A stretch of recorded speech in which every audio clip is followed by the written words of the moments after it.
ನನ್ನ ಪ್ರೀತಿಯ 10ನೇ ತರಗತಿಯ ವಿದ್ಯಾರ್ಥಿಗಳೇ, ನಿಮಗೆ ಕಡಿಮೆ ಅಂಕ ಬಂದಿದೆ ಎಂದು ಭಯಪಡಬೇಡಿ.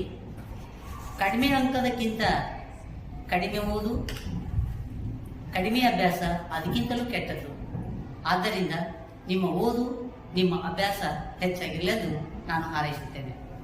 ಮಕ್ಕಳೇ, ಇಂದು ಭಾಗ 1 ಮತ್ತು ಭಾಗ 2ರಲ್ಲಿ ಅಭ್ಯಾಸ ಮಾಡ್ತೀವಿ. ಭಾಗ 1ರಲ್ಲಿ 1ನೇ ಅಧ್ಯಾಯ ಯಾವುದಪ್ಪ ಅಂತಂದ್ರೆ ರಾಸಾಯನಿಕ ಕ್ರಿಯೆಗಳು ಮತ್ತು ಸಮೀಕರಣಗಳು ಅಂತ.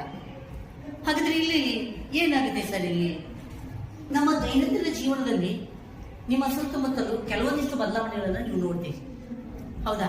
ಹಾಗಾದ್ರೆ ದಿನನಿತ್ಯ ಜೀವನಗಳನ್ನು ಕೂಡ ನೋಡ್ತೀರಿ. ಏನ್ ಸರ್, ಬೇಸಿಗೆಯಲ್ಲಿ ಹೇಳ್ತಾರೆ ನೋಡಿ, ಬೇಸಿಗೆಯಲ್ಲಿ ಹಾಲು ಬೇಗ ಮೊಸರಾಗುತ್ತೆ. ಬೇಸಿಗೆಯಲ್ಲಿ ಹಾಲು ಏನಾಗುತ್ತೆ? ಬೇಗ ಮೊಸರಾಗುತ್ತೆ.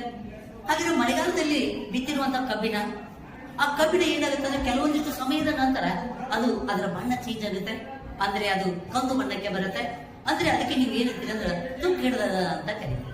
ಹಾಗಾದ್ರೆ ಇಲ್ಲಿ ಮುಖ್ಯವಾಗಿ ಇನ್ನೊಂದು ಆಹಾರ ನೋಡಿ, ಸಣ್ಣ ಮಕ್ಕಳು ಇರ್ತಾವ. ಆ ಸಣ್ಣ ಮಕ್ಕಳು ರೊಟ್ಟಿಯನ್ನ ಬೇಯಿಸುವಾಗ ಬಂದು ಹರಿತೈತದ.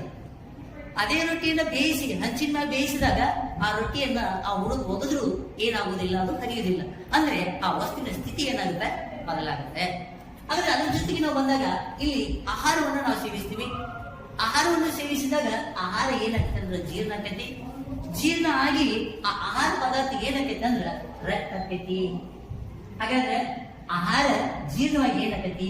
ರಕ್ತ ಆಕೈತಿ. ಹಾಗಾದ್ರೆ ರಕ್ತ ಎಂಬುದು ಹೊಸದಲ್ಲ, ರಕ್ತ ಎಂಬುದು ಹೊಸದೈತೆ. ಹಾಗಾದ್ರೆ ಅದೇ ರೀತಿ ನೋಡಿ, ಮುಂಜಾನೆಯ ಸಮಯದಲ್ಲಿ, ಚಳಿಯ ಸಮಯದಲ್ಲಿ ಬೆಚ್ಚನೆಯ ಉಸಿರು, ಬೆಚ್ಚನೆಯ ಉಸಿರಿರುತ್ತೆ. ಹಾಗಾದ್ರೆ ನಾವು ಏನನ್ನ ತೆಗೆದುಕೊಂತೀವಿ ಉಸಿರಾಟದಲ್ಲಿ? ಆಕ್ಸಿಜನ್ ಅಂತ ತಗೋತೀವಿ. ಆಕ್ಸಿಜನ್ ತಗೊಂಡಾಗ ನಾವ್ ಏನನ್ನ ಬಿಡ್ತೀವಮ್ಮ? Carbon dioxide ಬಿಡ್ತಿರ್ತಾರೆ. ಹಾಗಾದ್ರೆ ಕಾರ್ಬನ್ ಡೈಆಕ್ಸೈಡ್ ಅನ್ನೋದು ಹೊಸದಲ್ಲ. ಹಾಗಾದ್ರೆ ಈ ಆಹಾರ ಜೀರ್ಣ ಆಯ್ತು, ರಕ್ತ ಬಂತು, ಅದರ ಜೊತೆಗೆ ಆಹಾರ ಬೇಯಿಸಿದಾಗ ಅದರ ಸ್ಥಿತಿ ಬದಲಾಯಿತು, ಅದರ ಜೊತೆಗೆ ಹಾಲು ಮೊಸರಾಯಿತು. ಹಾಗಾದ್ರೆ ಏನ್ ತಿಳ್ಕೊಳ್ಳಿ ಸರ್? ಇಲ್ಲಿ ಕೆಲವೊಂದಿಷ್ಟು ಪ್ರಯೋಗಗಳನ್ನ ನಾವು ಮಾಡ್ತೀನಿ. ಅಲ್ಲಿ ಏನು ಬದಲಾವಣೆಗಳು ಆಗ್ತಾವ ಅನ್ನೋದನ್ನ ನೀವು ಅಬ್ಸರ್ವ್ ಮಾಡಿ. ಇಲ್ಲಿ ನಾನು ಸಾಬೂನು ನೀರನ್ನ ತೆಗೆದುಕೊಂಡಿನಿ. ಅದಕ್ಕೆ ನಾ ಏನ್ ಹಾಕ್ತೀನಪ್ಪ ಅಂತಂದ್ರೆ ಅರಿಶಿನ ಪುಡಿಯನ್ನ ಹಾಕ್ತೀನಿ. ಏನ್ ಹಾಕಿದಾನ ಇದಕ್ಕ? ಅರಿಶಿನ ಪುಡಿಯನ್ನ ಹಾಕ್ತೀನಿ. ಹಾಕಿದಾಗ ನೋಡಿ ಮಕ್ಕಳೇ, ಏನಾಯ್ತು ಇಲ್ಲಿ? ಏನಾಯ್ತು ಮಕ್ಕಳೇ? ಹೇಳಿ, ಹೇಳಮ್ಮ ನೋಡೋಣ. ಯಾವ ಬಣ್ಣ ಬಂತು? ಕಂದು ಬಣ್ಣ. ಹಾಗಾದ್ರೆ ಬಣ್ಣ ಬಂತಲ್ಲ. ಹಾಗಾದ್ರೆ ಇಲ್ಲಿ ಒಂದು ಕ್ರಿಯೆ ನಡೀತು. ಹಾಗಾದ್ರೆ ಇಲ್ಲಿ ನಾನು ಮೊದಲು ಹೇಳಿದ ಸಾಬೂನು ಪುಡಿ ತೊಂದಿದ್ದೆ. ಆ ಸಾಬೂನು ಪುಡಿಯನ್ನು ತಗೊಂಡ್ಕೊಂಡು ನಾನು ಅದಕ್ಕೆ ಏನಾಗಿದೆ? ಅರಿಶಿನ ಪುಡಿಯನ್ನ ಹಾಕಿದೆ. ಅರಿಶಿನ ಪುಡಿ ಹಾಕಿದಾಗ ಅದರ ಬಣ್ಣ ಏನಾಯ್ತು? ಚೇಂಜ್ ಆಯ್ತು. ಹಾಗಾದ್ರೆ ಮುಟ್ಟಿ ನೋಡಿದಾಗ ಒಂದು ಸ್ವಲ್ಪ ಹೀಟ್ ಅದ, ಅಂದ್ರೆ ಉಷ್ಣ ಇದೆ, ಉಷ್ಣ ಬಿಡುಗಡೆ ಇದೆ. ಇನ್ನೊಂದು ಪ್ರಯೋಗವನ್ನ ಮಾಡಿ ತೋರಿಸ್ತೀನಿ ನೋಡಿ ಮಕ್ಕಳೇ. ಹಾಗಾದ್ರೆ ಇದು ಏನಂದ್ರೆ ಸಲ್ಫೂರಿಕ್ ಆಮ್ಲ. ಇದು ಯಾವ ಆಮ್ಲ ಅಂದ್ರೆ ಸಲ್ಫೂರಿಕ್ ಆಮ್ಲ. ಈ ಸಲ್ಫೂರಿಕ್ ಆಮ್ಲಕ್ಕೆ ಏನ್ ಹಾಕ್ತೀನಿ ಅಂದ್ರೆ ನಾ ಸತ್ತುವನ್ನ ಹಾಕ್ತೀನಿ. ಆ ಸತ್ತುವಿನ ಪುಡಿಯನ್ನ ಹಾಕ್ತೀನಿ ನೋಡಿ. ನೋಡಿ ನೋಡಿ ಮಕ್ಕಳು, ಇಲ್ಲಿ ಏನಾಗುತ್ತೆ? ಅಲ್ಲಿ ಮುಗಿ ಬರ್ತದೆ, ಕಾಣ್ತದೆ ನಿಮ್ಗೆ? ಅನಿಲ ಬರುತ್ತೆ ನೋಡಿ, ಕಾಣ್ತದ? ಅನಿಲ ಬರುತ್ತೆ ನೋಡಿ ನಿಮ್ಮಾಗ, ಕಾಣುತ್ತೆ? ಓಕೆ ಸರ್, ಇಲ್ಲಿ ಏನಾಯ್ತು ಸರ್? ಕೆಲವೊಂದಿಷ್ಟುಗಳು ಏನಾಗ್ತಾವ ಅಂದ್ರೆ ಬದಲಾವಣೆ ಆಗ್ತಾವ. ಮುಟ್ಟು ನೋಡಿ ಮಕ್ಕಳು, ಈಟಿದೆ, ಉಷ್ಣ ಇದೆ. ಹಾಗಾದ್ರೆ ಬಣ್ಣ ಏನಾಯ್ತು? ಇಲ್ಲಿ ಚೇಂಜ್ ಆಯ್ತು. ಹಾಗಾದ್ರೆ ರಾಸಾಯನಿಕ ಕ್ರಿಯೆಯು ಜರುಗಿದಾಗ, ಯಾವುದೇ ಒಂದು ರಾಸಾಯನಿಕ ಕ್ರಿಯೆ ಜರುಗಿದಾಗ ಆ ವಸ್ತುವಿನ ಭೌತಿಕ ಸ್ಥಿತಿ ಮತ್ತು ಅಲ್ಲಿ ರಾಸಾಯನಿಕ ಗುಣಗಳು ಏನಾಗ್ತಾವ ಅಂದ್ರೆ ಬದಲಾವಣೆ ಆಗ್ತಾವ. ಅದ್ರ ಜೊತೆಗೆ ರಾಸಾಯನಿಕ ಕ್ರಿಯೆ ಅಂದ್ರೆ ಏನು ಸರ್? ಯಾವುದೇ ಒಂದು ರಾಸಾಯನಿಕ ಕ್ರಿಯೆ ಜರುಗಿದಾಗ ಅಲ್ಲಿ ಹೊಸ ವಸ್ತುಗಳು ಬಿಡುಗಡೆ ಆಗ್ತಾವ. ಯಾವ ವಸ್ತುಗಳು ಬಿಡುಗಡೆ ಆಗ್ತಾವ? ಹೊಸ ವಸ್ತು. ಅದಕ್ಕೆ ನೋಡಿದ್ವಿ, ಹಾಲು ಏನಾಯ್ತು? ಇಲ್ಲಿ ಹೊಸದಾಯ್ತಲ್ವಾ? ಹಾಗಾದ್ರೆ ಕಬ್ಬಿಣ ಏನಾಯ್ತು? ತುಕ್ಕು ಹಿಡಿತಲ್ಲ. ಇದೇ ರೀತಿ ಏನಾಗ್ತದಂದ್ರ ವಸ್ತುವಿನಲ್ಲಿ ಸ್ಥಿತಿ ಬದಲಾವಣೆ ಜೊತೆಗೆ ಆ ಗುಣ ಏನಾಗ್ತೈತಿ? ಬದಲಾವಣೆ ಆಗ್ತೈತಿ. ಅದ್ರ ಜೊತೆಗೆ ಹೊಸ ವಸ್ತುಗಳು ಏನಾಗ್ತಾವ? ಬಿಡುಗಡೆ ಆಗ್ತಾವ. ಹೌದು ಸರ್, ನೀವಂತೀರಿ.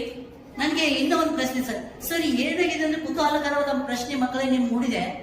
ಏನ್ ಮೂಡಿದೆ ಅಂದ್ರೆ ಸರ್ ನಮ್ಗೆ ಇನ್ನೂ ಕ್ಲಿಯರಿಟಿ ಇಲ್ಲ. ರಾಸಾಯನಿಕ ಕ್ರಿಯೆ ಅಂದ್ರೆ ಏನು? ಅದ್ರ ರಾಸಾಯನಿಕ ಕ್ರಿಯೆಯನ್ನ ಹೆಂಗ್ ಹೇಳ್ತೀರಿ? ಹೌದು ಸರ್, ಇಲ್ಲೆಲ್ಲ ಹೇಳಿದ್ರಿ, ಕೆಲವೊಂದಿಷ್ಟು ಹೇಳಿದ್ವಿ. ಭೌತಿಕ ಸ್ಥಿತಿ ಏನಾಯ್ತು, ರಾಸಾಯನಿಕ ಬದಲಾವಣೆ ಏನಾಯ್ತು ಅನ್ನೋದ್ರ ಬಗ್ಗೆ ನಾವು ಸಾಕ್ಷ್ಯಾಧಾರಗಳನ್ನ ತಿಳ್ಕೊಬೇಕಾಗ್ತದೆ. ಹಾಗಾದ್ರೆ ರಾಸಾಯನಿಕ ಕ್ರಿಯೆಗೆ ಸಾಕ್ಷ್ಯಾಧಾರಗಳು ಅಂತ ಹೇಳಿದೆ ನೋಡಿ ಮಕ್ಕಳ. ನಾನಿಲ್ಲಿ ನಿಮ್ಗೊಂದು ಪ್ರಯೋಗ ತೋರಿಸಿದೆ. ಈ ಪ್ರಯೋಗದಲ್ಲಿ ನೋಡಿದಾಗ ಈ ಪ್ರಯೋಗ ನೋಡಿ, ಬಣ್ಣ ಬದಲಾಗಿದೆ. ಹಾಗಾದ್ರೆ ಒಂದು ರಾಸಾಯನಿಕ ಕ್ರಿಯೆ ಜರುಗಿದಾಗ ಆ ವಸ್ತುವಿನ ಸ್ಥಿತಿ ಏನಾಗುತ್ತಾ ಬದಲಾವಣೆ ಆಗ್ತೈತಿ. ಆ ವಸ್ತುವಿನ ಸ್ಥಿತಿ ಏನಾಗ್ತದೆ, ಬದಲಾವಣೆ ಆಗ್ತೈತಿ. ಹಾಗಾದ್ರೆ ಸ್ಥಿತಿ ಅಂದ್ರೆ ಆ ಘನ ರೂಪದಲ್ಲಿರುವಂತಹ ಸತ್ತುವಿನ ಹರಳುಗಳು ಏನಾಗ್ತದೆ ಅಂದ್ರೆ ದ್ರವ ರೂಪಕ್ಕೆ ಬರುತ್ತೆ. ಆ ದ್ರವ ರೂಪದಲ್ಲಿ ಅದ್ರ ಸ್ಥಿತಿ ಬದಲಾಗುತ್ತೆ. ಅದ್ರ ಜೊತೆಗೆ ನೋಡಿದಾಗ ನಾವು ಇನ್ನೊಂದು ಬಣ್ಣದಲ್ಲಿ ಬದಲಾವಣೆ.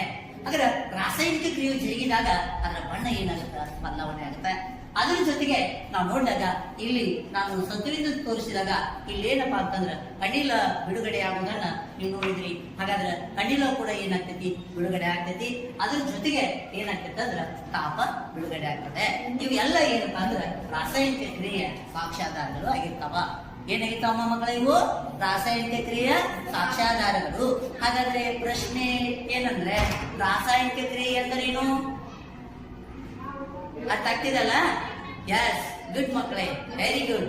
ಮುಂದಿನ ಕ್ಲಾಸ್ನಾಗ ನಾ ಏನ್ ಮಾಡ್ತೀವಿ, ಇದ ಭಾಗವನ್ನ ಮುಂದುವರಿಸ್ತೀವಿ. Thank you.